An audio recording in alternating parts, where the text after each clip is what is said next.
प्यारे दोस्तों, सादर अभिवादन। मैं हूं महेश कुमार वैद्य और आप देख रहे हैं एनजेपी हरियाणा।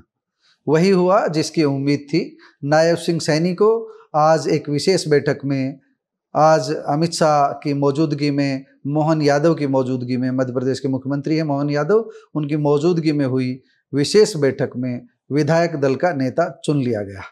इसके साथ ही जो लोग अटकलबाजी लगा रहे थे कि मुख्यमंत्री का चेहरा कोई और भी हो सकता है, ऐसी अटकलें लगा रहे थे, उन्हें पीछे हटना पड़ेगा। उन्हें अब इस तरह की अटकलबाजी बंद करनी पड़ेगी। कल 17 अक्टूबर को नायब सिंह सैनी बतौर मुख्यमंत्री शपथ लेंगे। हम आपको ये बता दें कि पिछले कुछ दिनों से पता नहीं किस कारण से कुछ लोगों ने इस तरह की खबरें चलाई मानो नायब सैनी की जगह भाजपा हाईकमान किसी दूसरे नाम पर विचार कर सकता है। दोस्तों, पत्रकारी विवेक से देखें तो इसकी उम्मीद कतई थी ही नहीं। जो लोग इस तरह की अटकलबाजी लगा रहे थे, यह उनका अधिकार है, अटकलबाजी लगाना, अनुमान लगाना। हम उनकी आलोचना नहीं कर रहे हैं, लेकिन जरा सा भी अगर कोई विवेक से सोचेगा तो ये मान लेगा कि किसी भी स्थिति में भारतीय जनता पार्टी, एकदम विपरीत परिस्थितियां हो जाए तब तो मैं नहीं कह सकता, लेकिन जिस तरह का बहुमत भाजपा के पास था 48 और 3 विधायकों का समर्थन भी भाजपा को मिल चुका है, तो 51 होने के बाद भारतीय जनता पार्टी क्यों अपने वचन से पीछे हटेगी। भारतीय जनता पार्टी ने नायब सैनी के नेतृत्व में ही चुनाव लड़ा, इसलिए उनका चीफ मिनिस्टर बनना पहले से ही तय माना जा रहा था। और अमित शाह जब आकर के हरियाणा में ये कह चुके थे कि नायब सैनी के नेतृत्व में ही चुनाव लड़ा जाएगा, उसी दिन तय हो गया था कि अगर भाजपा को बहुमत मिलेगा तो नायब सैनी ही सत्ता में होंगे, नायब सैनी ही मुख्यमंत्री की कमान संभालेंगे। ये ठीक है कि कुछ लोग अपनी दावेदारी जताएंगे, लेकिन उनका दावेदारी जताना और बगावत करना बहुत अलग चीज़ होती है। हमने अपने पुराने वीडियो में ये बात समझाई भी थी। कोई बगावत नहीं कर रहा है, नायब सैनी का किसी स्तर पर कोई विरोध नहीं है, नायब सैनी ही चीफ मिनिस्टर होंगे और हमारी बात सही साबित हुई। आज बैठक हुई, बैठक में अमित शाह भी मौजूद रहे, मोहन यादव भी मौजूद रहे और सभी चीज़ों को भारतीय जनता पार्टी ने सही ढंग से मैनेज कर लिया। जब अमित शाह जैसा चाणक्य जो भारतीय जनता पार्टी ने दिल्ली से हरियाणा में भेजा है, तो आप समझ लीजिए किसी तरह की गड़बड़ी की कोई गुंजाइश बचेगी ही नहीं। अमित शाह के पास ही हरियाणा की बागडोर थी, इसलिए किसी तरह की गड़बड़ी की गुंजाइश थी ही नहीं। दोस्तों, अब हम आपको नायब सैनी के बारे में बताते हैं, किस तरह भारतीय जनता पार्टी ने एक साधारण कार्यकर्ता को चीफ मिनिस्टर की कुर्सी तक पहुंचाया है। 12 मार्च 2024 को पहली बार मनोहर लाल को हटाने के बाद नायब सैनी को ये कुर्सी सौंपी गई थी। हम आपको ये बता दें कि मनोहर लाल के साथ नायब सैनी के बेहद घनिष्ठ संबंध रहे।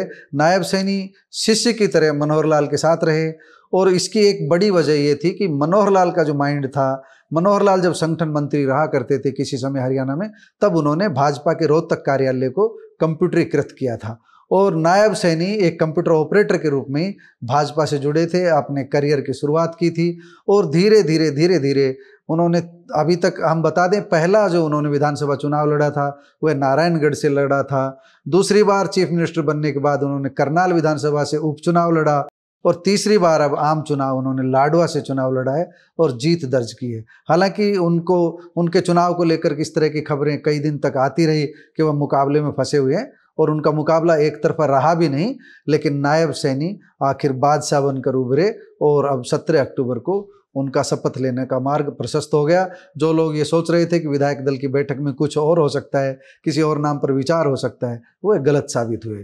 पहले ही दिन से अपना स्टैंड क्लियर रखा हुआ था हमने कि नायब सैनी ही विधायक दल के नेता बनेंगे, क्योंकि भारतीय जनता पार्टी में अमित शाह की जुबान की कोई कीमत होती है। मोदी के बाद अगर कोई दूसरा बड़ा नाम भारतीय जनता पार्टी में है तो अमित शाह है। जब अमित शाह सार्वजनिक मंच से कह गए थे नायब सैनी के नेतृत्व में चुनाव लड़ेगा, तो किसी दूसरे नाम पर विचार की बात ही नहीं। अब आपको थोड़ा सा नायब सैनी के बारे में बता देते हैं। नायब सैनी का जन्म 25 जनवरी 1970 को हुआ था।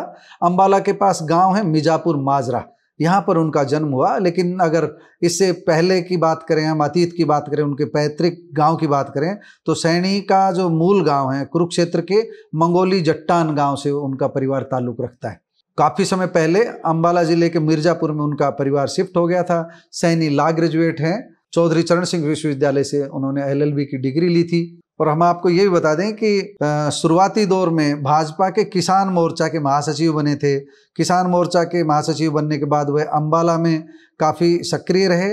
मनोहर लाल खट्टर से उसी दौर में उनकी नज़दीकी बढ़ी। किसान मोर्चा के बाद वह युवा विंग में भी रहे। RSS की पृष्ठभूमि से अपनी एक बड़ी पहचान बनाई एक कार्यकर्ता के रूप में।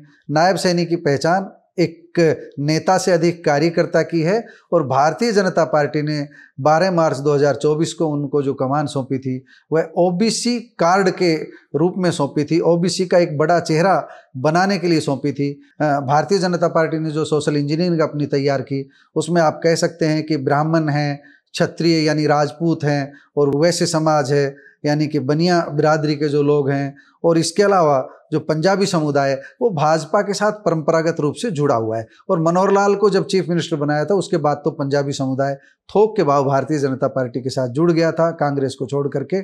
तो ये भाजपा के पास अपना वोट बैंक मजबूत था।